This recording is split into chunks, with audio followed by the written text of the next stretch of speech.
Hello YouTubers, this is Cessnaace back again with another video.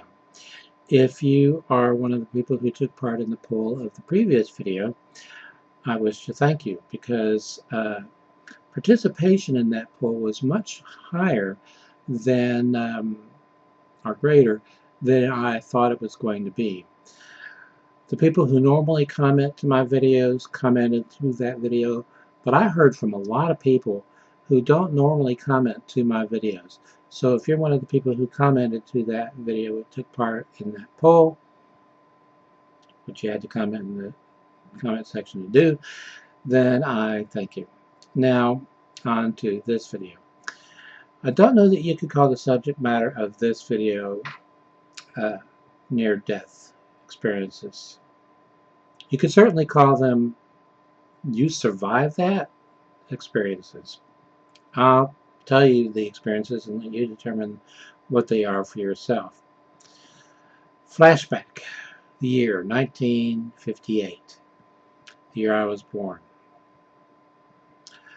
Now, my dad was in the Army. He was in the chaplain corps. Whenever he won't talk about what he did in the Army, but whenever I think of what he did in the Army, I think of Father McCahey on the television series MASH because he was in the chaplain corps. Well, anyway, my dad served in Korea and Vietnam. We were forever being given shots. Inoculations against everything you can think of. Booster shots. Every time we went overseas, we had to get another set of shots. And this, that, and shots. With the exception of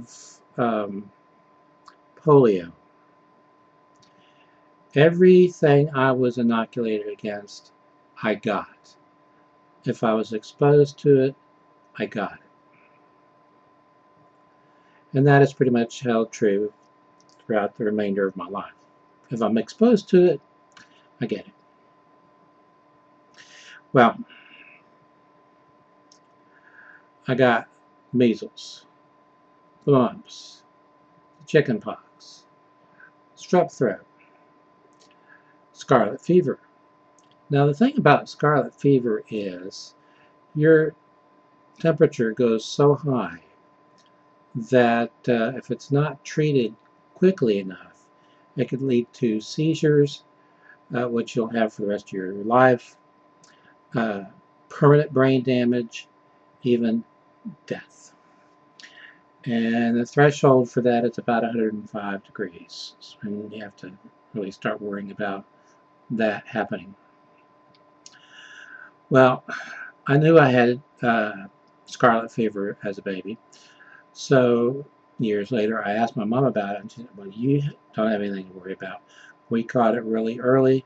They started giving you drugs to lower your temperature really soon. So I said, well, what was my temperature when they started treating it? And she said, well, it was at 103. And of course, being curious, I asked her, what was it, how high did it peak before it started going down? And she said, well, before your fever broke, you peaked at 105. Well, that has a possible explanation for many things that have occurred, and I will tell you about them in a minute. Flash forward a couple months. Riding in my parents' car. It was either a 57 Chevy or a 58 Chevy. It was fairly new. I was fairly new. And cars back then weren't like they are now. For one thing, you didn't have child safety restraint seats. A lot of cars didn't even have seat belts, or as they were initially referred to as safety belts, until some genius figured out that safety didn't sell, so they changed the name to seat belt. But anyway, this car had bench seating as opposed to bucket seats. So if it did have seat belts, it had 3 in the front and 3 in the back. But I don't recall whether it had seat belts or not. Now what happened was, my dad was driving, my mom was sitting right next to him, and she was holding me in her lap with her arms around me. Not sufficient. But don't blame my mother, because as I said, cars back then, most didn't even have seat belts. And what happened was, my dad had hit the brakes suddenly, and I went flying out of my mom's arms and hit the dash head first. Now, there's a thing with babies, they're not always, their skull is not always fully closed when they are born. I can't remember what that's called, but I wasn't. In fact, at the time of this accident, my skull still hadn't completely sealed. And I went flying head first into the car radio. Now, cars now, if it doesn't sound too oxymoronic, have curved edges on the dash. Curved edges. And everything's padded. And you don't have sharp protrusions coming from the dash. Well, that was a different era. I went head first into the car radio. The car radio, both the tuning knob and the power on, off, and volume knob, both had these things that went around behind the knob that protruded it out, and they had sharp, pointy things. And that's what I went head first into. Wound up having to have surgery, emergency surgery.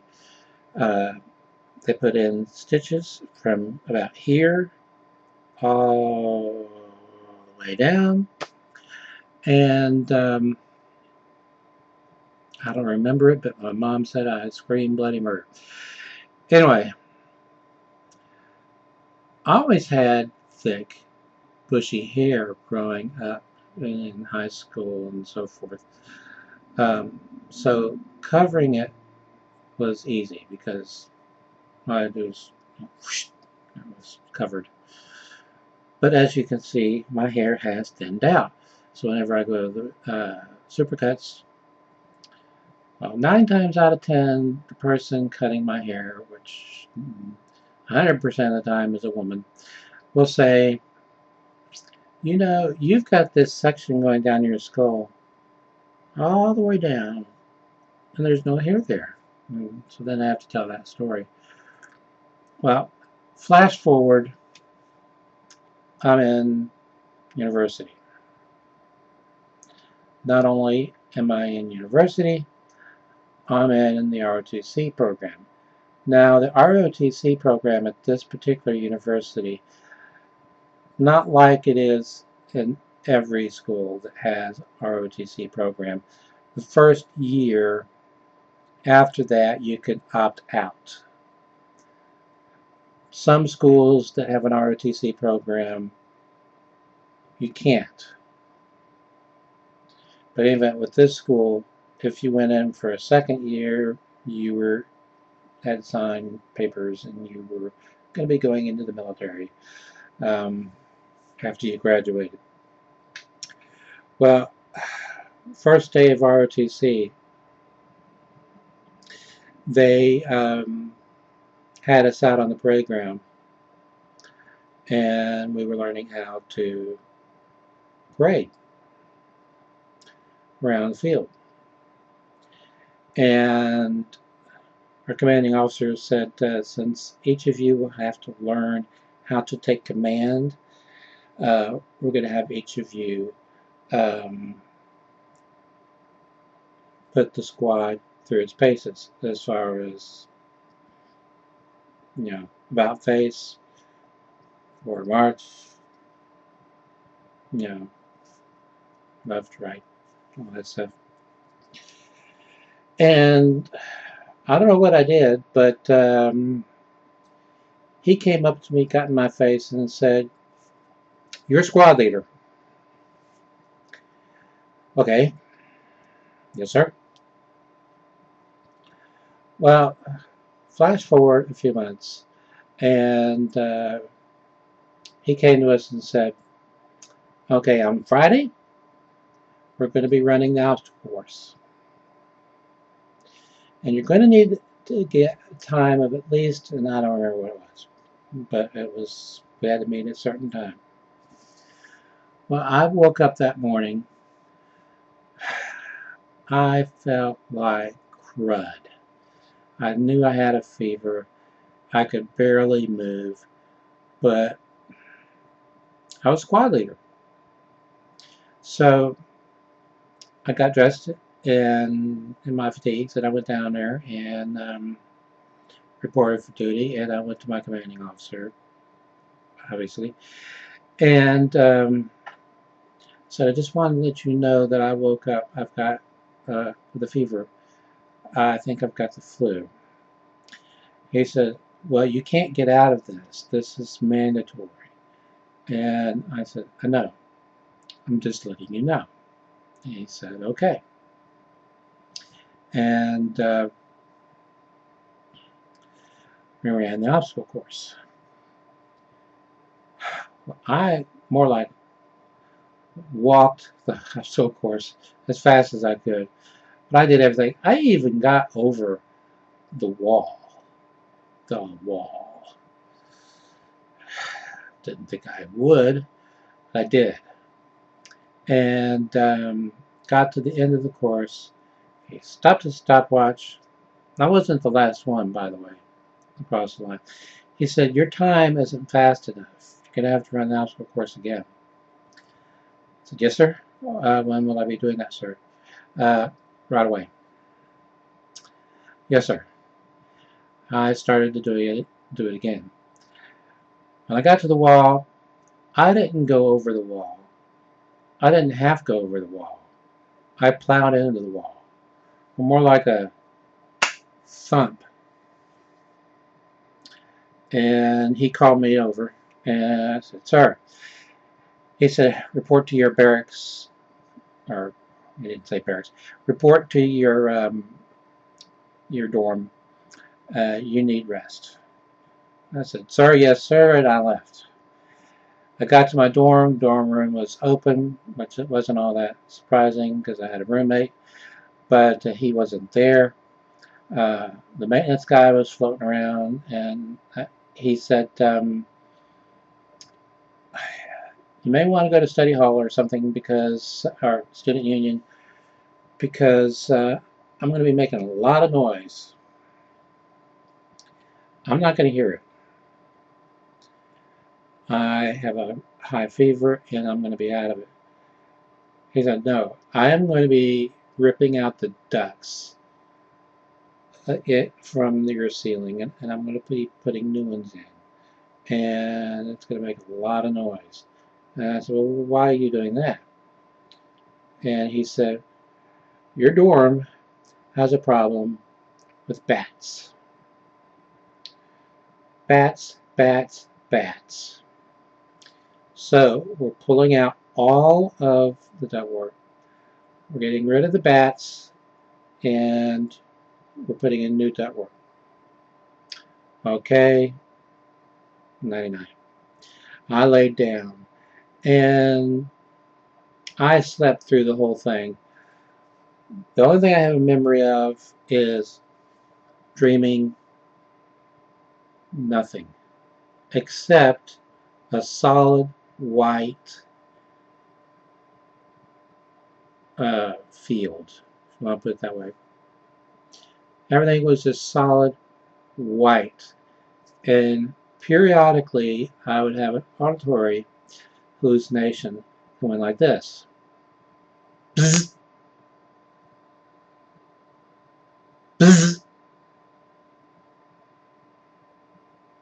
bzz. Okay, flash forward. a few more years. I'm working for the first television station. I worked for Channel 17. I don't remember the call letters because that station changed its call letters frequently. Every time they changed network affiliations, they changed their call letters. They were the ABC affiliate, then they became the NBC affiliate, then they went back to being the ABC affiliate, then they became an independent, and then they became the WB affiliate, and then they, well, now they are the CW affiliate. Anyway, I was working at this station, and when we were taping an interview with a doctor, and the doctor brought up Scarlet Fever, and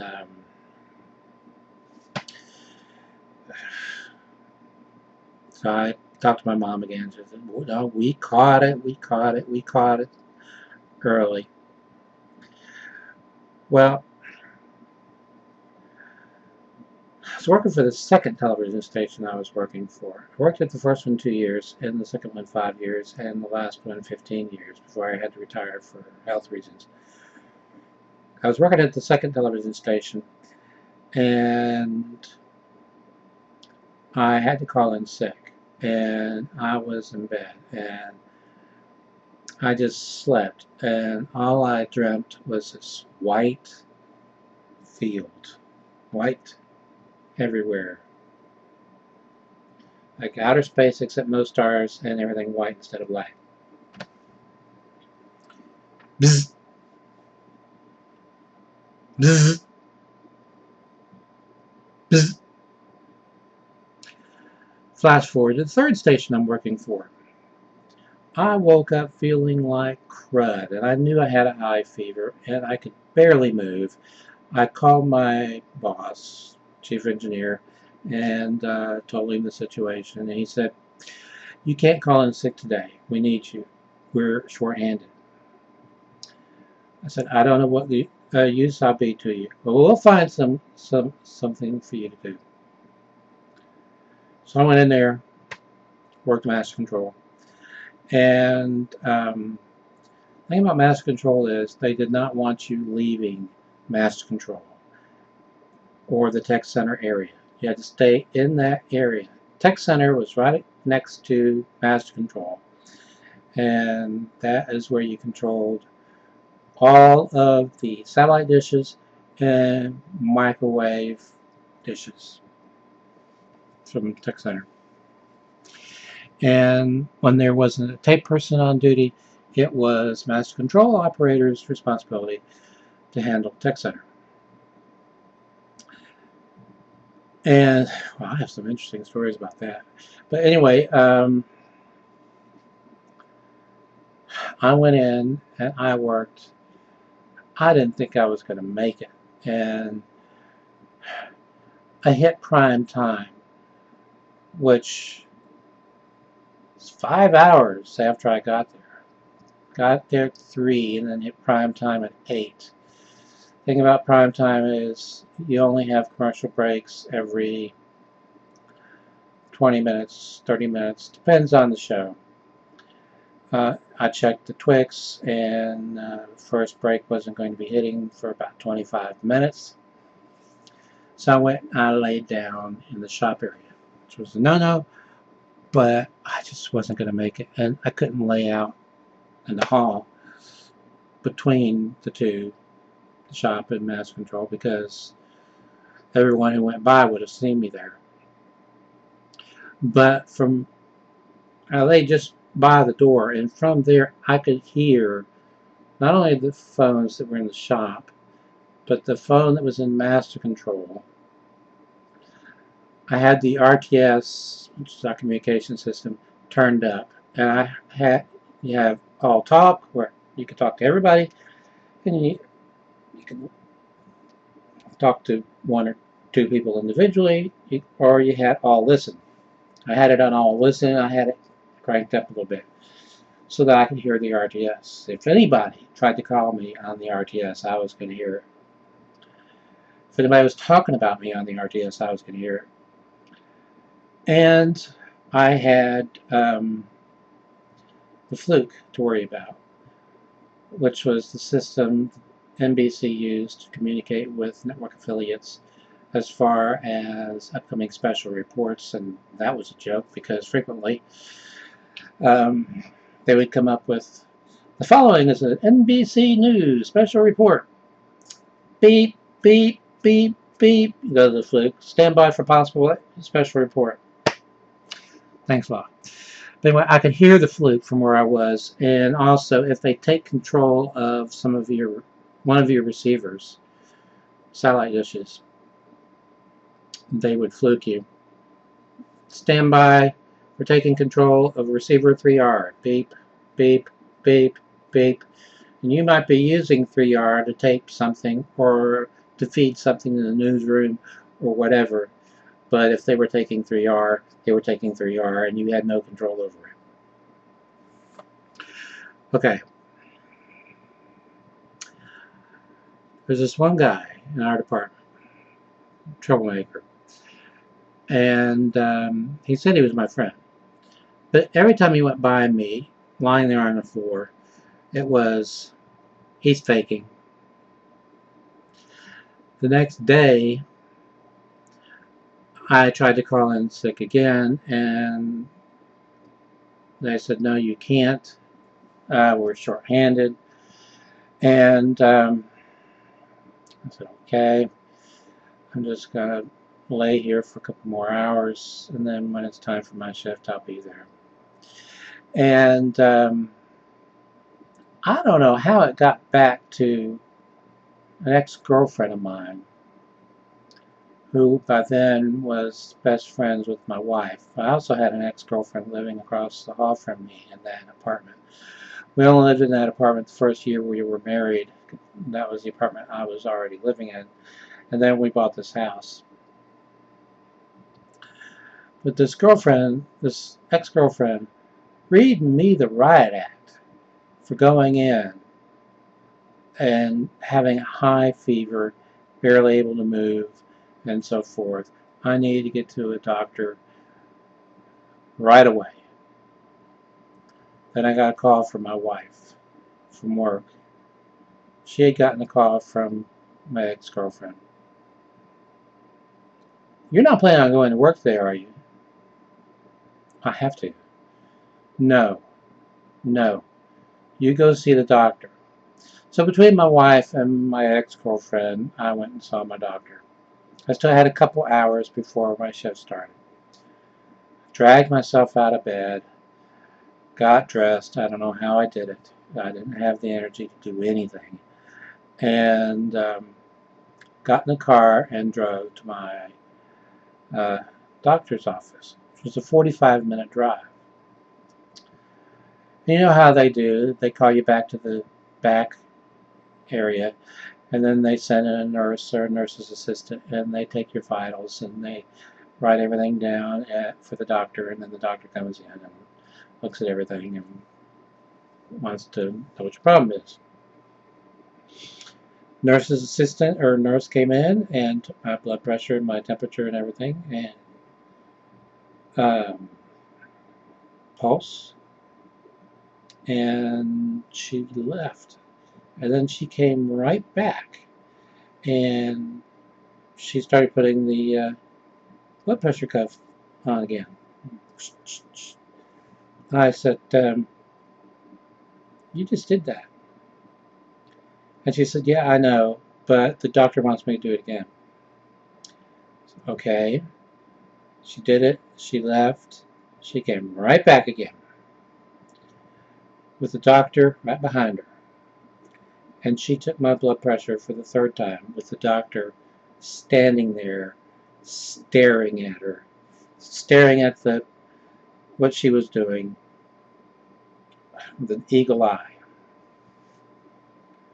And then he saw the results, and then he told her she could leave. And he listened to my chest, and he said, how'd you get here? I said, well, I drove. He said, you drove? How far away do you live? And I said, it's about a 45-minute drive. He said, you drove for 45 minutes. You were by yourself. yeah, by yourself.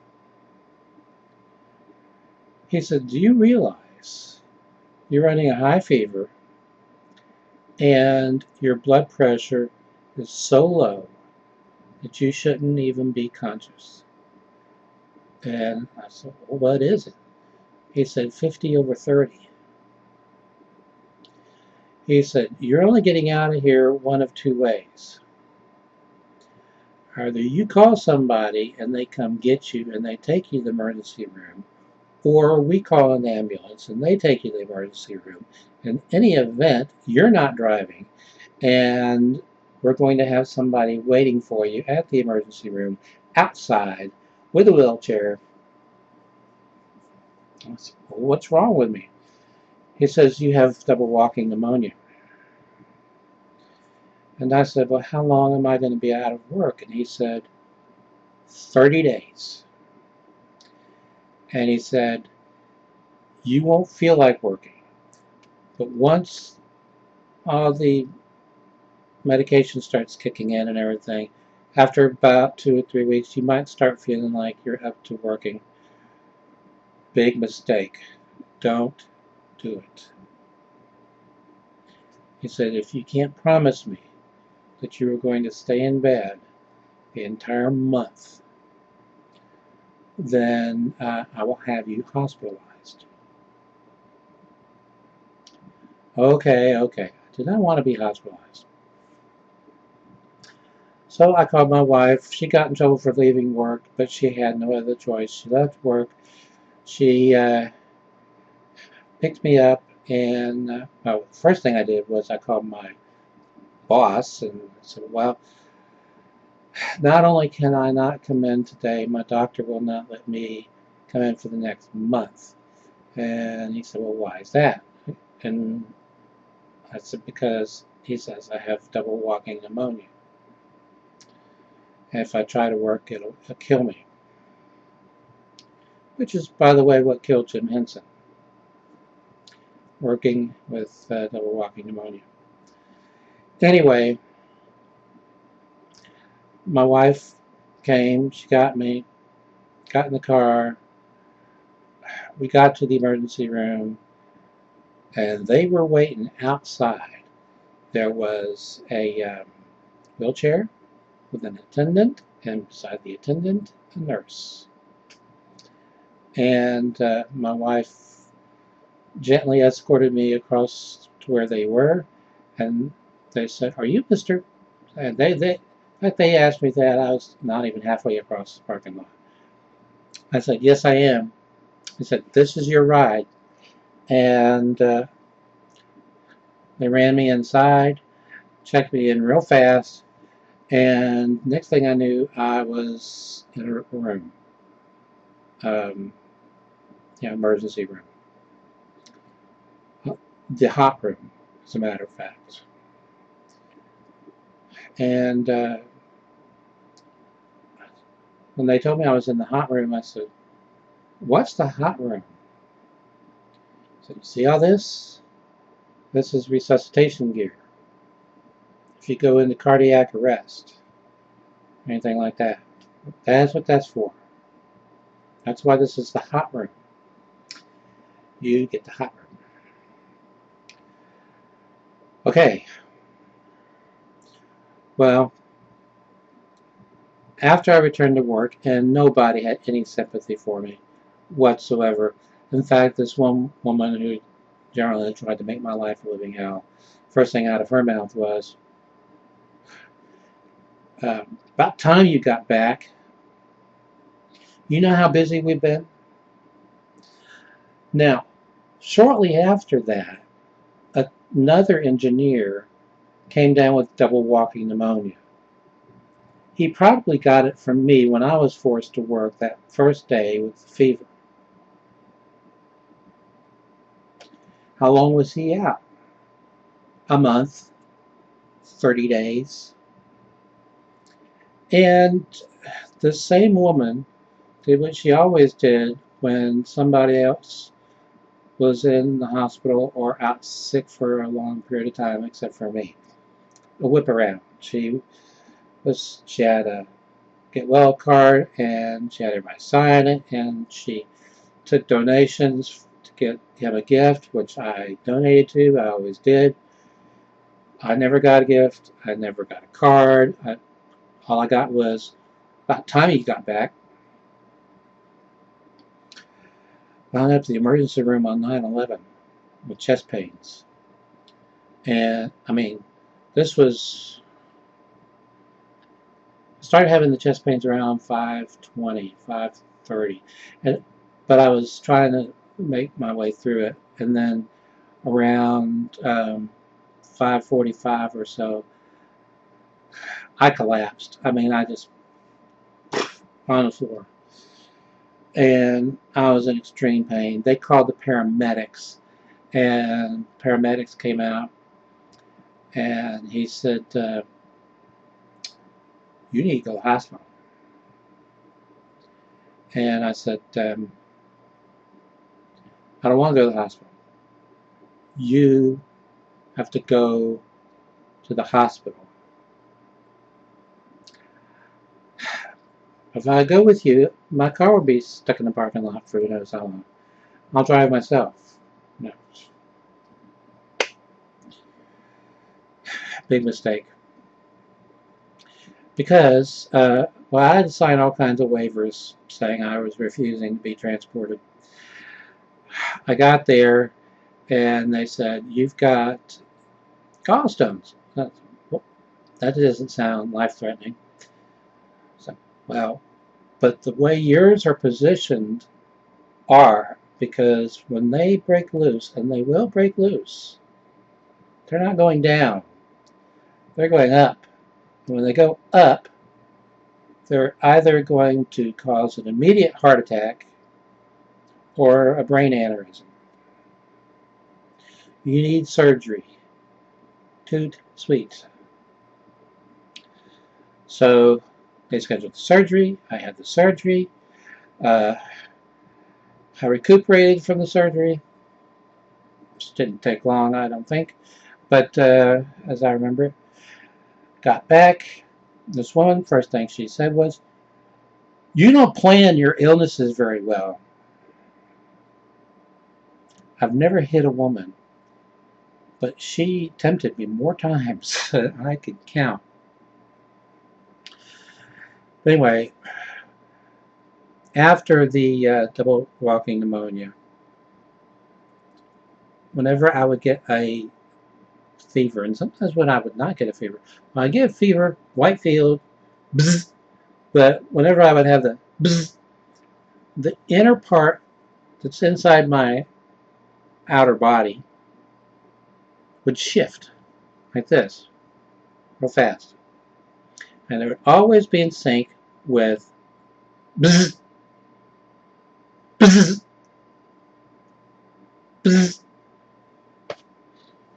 where now, even when I'm not running a fever, if I'm laying in bed and my mind shuts up, which is rare.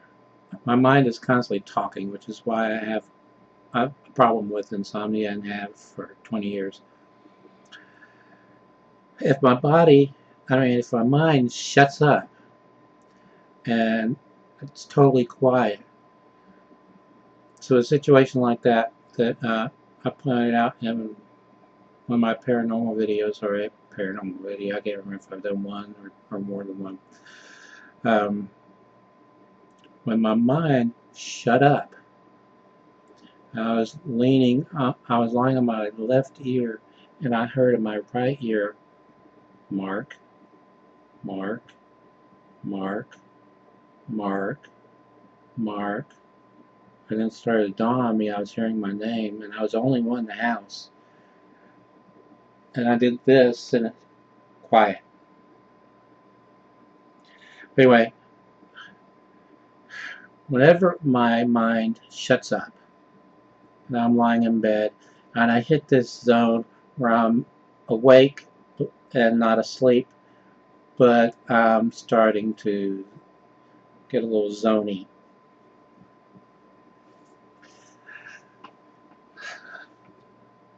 Bzz. Bzz.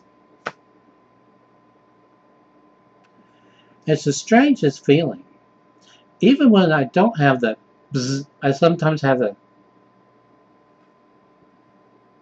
Now, if I'm running a high fever and I'm doing that, you could say, well, you're near death. Your inner spirit or whatever is trying to leave your body, and there's something inside of you saying, oh, no, you don't. You get back here. Because it's like, that's what it feels like. Like it's trying, like my inner self is trying to leave my body and then comes right back. Of course, I joke with one of my doctors. I think I've got a short circuit. Anyway, that's it for this time. I've probably gone way longer than I anticipated or planned to. So until next time, stay awesome.